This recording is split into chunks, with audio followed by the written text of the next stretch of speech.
आज आपण पारंपरिक पण तितक्याच सोप्या पद्धतीने कैरीचं चटपटीत आणि जास्त काळ टिकणारं लोणचं कसं बनवायचं ते पाहणार आहोत। खूप साऱ्या टिप्स या व्हिडिओमध्ये सांगणार आहे। तसेच हे लोणचं अगदी 2 वर्ष सुद्धा बुरशी न येता कसं टिकवायचं हे सुद्धा या व्हिडिओमध्ये सांगणार आहे। त्यामुळे व्हिडिओ स्किप न करता शेवटपर्यंत नक्की पहा। तर त्यासाठी येथे मी 2 किलो कैरी घेतलेली आहे। कैरी जेथून भेटली आहे तेथूनच कट करून घेतलेली आहे। तर आता घरी आल्यानंतर ह्या ज्या कैऱ्या आहेत त्या आपल्याला एका स्वच्छ सुती कापडाने पुसून घ्यायच्या आहेत, पूर्णपणे कोरड्या करून घ्यायच्या आहेत। थोडीफार कुठेतरी कोय वगैरे असेल तर ती सुद्धा आपल्याला काढून घ्यायची आहे आणि पूर्णपणे व्यवस्थित स्वच्छ अशी ही कैरी आपल्याला करून घ्यायची आहे। त्यानंतर यामध्ये 2 चमचे मीठ घालायचं आहे आणि 2 चमचे हळद घालायचे आहे। मीठ आणि हळद सगळ्या फोड्यांना व्यवस्थित लावून घ्यायचे आहे आणि हे सगळं मिश्रण लावून झाल्यानंतर आपल्याला साधारणतः 1-2 ते 3 तास किंवा कमीत कमी तुम्ही तासभर सुद्धा ठेवू शकता। हे असंच ठेवून द्यायचं आहे। ठेवून दिल्यानंतर या मिश्रणाला चांगलं असं पाणी सुटतं आणि त्यानंतर आपल्याला हे पाणी नितळून घ्यायचं आहे। तर आता इथे हळद आणि मीठ चांगलं असं सगळ्या फोडींना मी लावून घेते। लक्षात ठेवा, जे जे आपण साहित्य लोणचं बनवण्यासाठी वापरणार आहोत, भांडी पळी काहीही, तर ते पूर्णपणे स्वच्छ धुवून कोरडं असं घ्यायचं आहे। हात सुद्धा स्वच्छ धुवून कोरडे असे करून घ्यायचे आहेत। पाण्याचा अंश जरा सुद्धा असता कामा नये, नाहीतर मग लोणच्याला लवकर बुरशी येण्याची शक्यता असते। त्यामुळे भांडी असतील किंवा काहीही तुम्ही घेणार असाल तर ते पूर्णपणे कोरडंच घ्या। आता सगळ्या इथे कैरीच्या फोडींना छान असं मीठ आणि हळद लावून झालेली आहे। आता हे जे आहे कैरी ही आपण तशीच 1-2 तास ठेवून देऊयात। तर 2 तास झालेले आहेत। कैरीला छान असं पाणी सुटलेलं आहे। आता ही जी कैरी आहे ती आपल्याला एका सुती ओढणीवर घ्यायची आहे। तर ही छान अशी सुती ओढणी मी घेतलेली आहे। यावर आपल्याला हे सगळ्या कैरीचं जे मिश्रण आहे ते यावर घालायचं आहे आणि आता ही पूर्ण करकचून अशी गुंडळून घ्यायची आहे। त्यातलं जे काही पाणी आहे ते पूर्णपणे नितळलं जातं आणि ही अशा पद्धतीने याची पोटली आपल्याला तयार करून घ्यायची आहे। तर हे पहा, अशा पद्धतीने मी पोटली तयार करून घेते।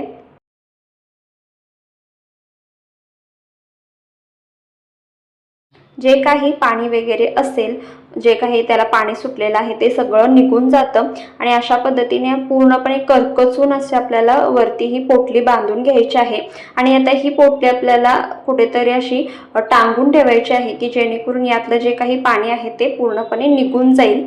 तर आता ही जी पोटली आहे ती मी रात्रभर तशीच ठेवून देणार आहे, म्हणजे रात्रभर जेवढं काही पाणी आहे ते निघून जाईल। तर आता नेक्स्ट स्टेपमध्ये लोणच्यासाठी लागणारा मसाला आपण तयार करून घेऊयात। त्यासाठी ते 2 चमचे मेथीदाणे घेतलेले आहेत। मेथीदाणे चांगले असे भाजून घ्यायचे आहेत। 1-2 मिनिटं चांगले असे भाजले गेले की आता हे मेथीदाणे आपल्याला साईडला काढून घ्यायचे आहेत। तर हे पहा, हलकासा कलर चेंज झालेला आहे, जास्त भाजायचं नाही। इथपर्यंत भाजलं की आपल्याला हे साईडला काढून घ्यायचं आहे। 3 चमचे मी ते बडीशेप घेतलेले आहे। बडीशेप सुद्धा आपल्याला हलकीशी चांगली भाजून घ्यायची आहे। तर 1-2 मिनिटं ही बडीशेप देखील चांगली अशी आपण भाजून घेणार आहोत। तुम्ही जर या चॅनलवर नवीन असाल तर प्लीज अशाच नवनवीन रेसिपींसाठी चॅनलला नक्की सबस्क्राईब करा। सबस्क्रिप्शन अगदी फ्री आहे। बाजूच्या बेल आयकॉनवर प्रेस करा, म्हणजे येणाऱ्या नवनवीन रेसिपींचं नोटिफिकेशन सगळ्यात आधी तुम्हाला मिळेल। तर बडीशेप मी साईडला काढून घेतलेली आहे। त्यानंतर त्याच कढईमध्ये एक 50 ग्रॅम मी मोहरी घेतलेली आहे। तुम्ही येथे मोहरीची डाळ सुद्धा वापरू शकता। तर मोहरी सुद्धा चांगली अशी 2 ते 3 मिनिटं आपल्याला भाजून घ्यायची आहे। तर हे पहा, छान अशी भाजून झालेली आहे। ही सुद्धा आपण साईडला काढून घेऊयात। तर जे काही जिन्नस आहेत ते भाजून झालेले आहेत। तर एका कढईमध्ये येथे मी अर्धा किलो तेल घेतलेलं आहे। 2 किलो कैरीच्या लोणच्यासाठी अर्धा किलो तेल लागतं। तर हे अर्धा किलो तेल आपल्याला चांगलं कडकडीत एकदम गरम करून घ्यायचं आणि साईडला थंड होण्यासाठी तेल आपल्याला हे ठेवून द्यायचं आहे। तेल मी साईडला थंड होण्यासाठी ठेवून दिलेले आहे। एका मिक्सिंग जारमध्ये इथे भाजलेले मेथीदाणे घेतलेले आहेत, ते आपल्याला चांगले असे आता हे वाटून घ्यायचे आहेत। तर हे पहा, हलकेसे ओबडधोबड मेथीदाणे इथे मी वाटून घेतलेले आहे। जास्त बारीक पूड केलेली नाही आहे, हलकेसे ओबडधोबड वाटून घेतलेले आहे। त्यानंतर त्याच मिक्सिंग जारमध्ये इथे मी 15 ते 16 लवंगा घेतलेल्या आहेत. त्यानंतर 15 ते 16 काळी मिरी घेतलेली आहे, जी आपण बडीशेप भाजलेली होती ती घेतलेली आहे. 2 इंच दालचिनीचे तुकडे घेतलेले आहेत. त्यानंतर ही जी मोहरी आपण भाजलेली आहे ती घेतलेली आहे. आणि आता आपल्याला हे सगळं चांगलं असं वाटून घ्यायचं आहे. याची पूड तयार करून घ्यायची आहे. तर आता हे मी वाटून घेते. हे पहा, अशा पद्धतीने हे मी वाटून घेतलेलं आहे. आणि आता हे साईडला आपण ठेवून देऊयात. हळद आणि मिठामध्ये हे कैरी आपण मुरत ठेवल्या होत्या. त्यानंतर त्यातलं पाणी पूर्णपणे काढून घेतलेलं आहे. रात्रभर मी ओढणीमध्ये बांधून ठेवली होती.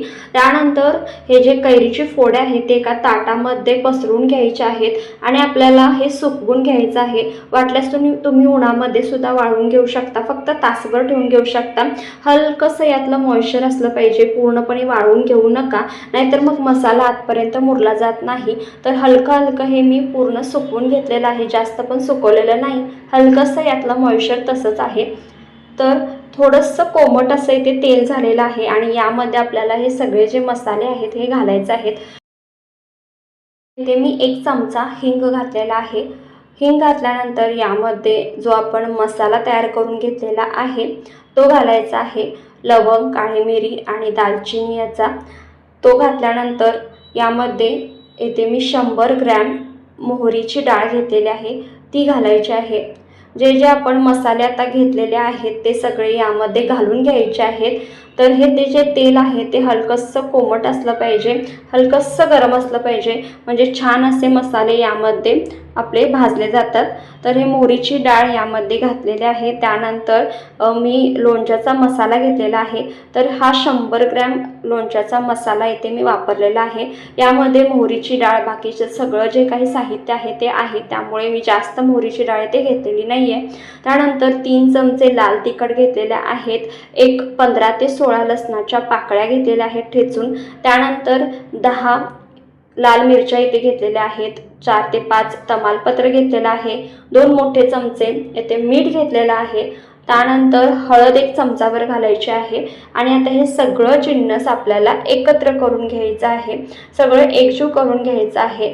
तर तिखटाचं प्रमाण जे आहे ते तुम्हाला थोडं कमी किंवा जास्त लागू शकतं. इथे जो मी मसाला घेतलेला आहे त्यामध्ये तिखटाचं प्रमाण आहे, त्यानुसार इथे मी हे तिखट वापरलेलं आहे. आता हे सगळं चांगलं एकजीव करून घ्यायचं आहे. आणि हा जो खार आहे, हा जो मसाला आहे, आपल्याला पूर्णपणे थंड करून घ्यायचा आहे. खार हा पूर्णपणे थंड करून घ्यायचा आहे. कुठेही कोमट वगैरे असं वापरू नका. तर आता त्यानंतर 2 वाटी येते मी गूळ चिरून घेतलेला आहे तो यामध्ये घालते. तर आमच्या घरी थोडासा गोडवा कमी लागतो, थोडंसं तिखट जास्त आवडतं, त्यामुळे मी इथे 2 वाटी वापरलेला आहे. खरं तर 2 किलो कैरीला इथे अर्धा किलो गूळ वापरला जातो. तर तुम्ही अर्धा किलो गूळ येथे वापरू शकता, गूळ चिरून घेऊ शकता. आता हे चांगलं असं मिक्स करून घ्यायचं आहे गूळ यामध्ये. आणि हे सगळे जिन्नस चांगले असे एकजीव करून आपल्याला पूर्णपणे थंड करून घ्यायचं आहे. तर 2 किलो कैरीसाठी जो आपल्याला मसाला लागतो ते आपला तयार झालेला आहे. आता आपण हा मसाला पूर्णपणे थंड करून घेणार आहोत. तर आता हा मी मसाला थंड होण्यासाठी बाजूला ठेवून देते. मसाला आपला पूर्णपणे थंड झालेला आहे आणि बऱ्यापैकी वरती तेल आलेलं आहे, तुम्ही पाहू शकता. इथपर्यंत आला असाल आणि चॅनलला जर सबस्क्राईब केलं नसेल तर नवनवीन रेसिपींसाठी चॅनलला नक्की सबस्क्राईब करा. सबस्क्रिप्शन फ्री आहे. आणि बाजूच्या बेल आयकॉनवर प्रेस करा, म्हणजे नवनवीन रेसिपींचं नोटिफिकेशन सगळ्यात आधी तुम्हाला मिळेल. तर इथे आपल्या जे ह्या कैरीच्या फोडी आहेत यामध्ये हा खार आपल्याला घालायचा आहे. हा जो मसाला आहे तो घालायचा आहे आणि चांगला असा एकजीव करून घ्यायचा आहे. वाटल्यास तुम्ही हाताने सुद्धा हा मिक्स करून घेऊ शकता. तर आता हा मसाला सगळा मी यामध्ये घातलेला आहे आणि फोडींना चांगला असा हा लावून घेते.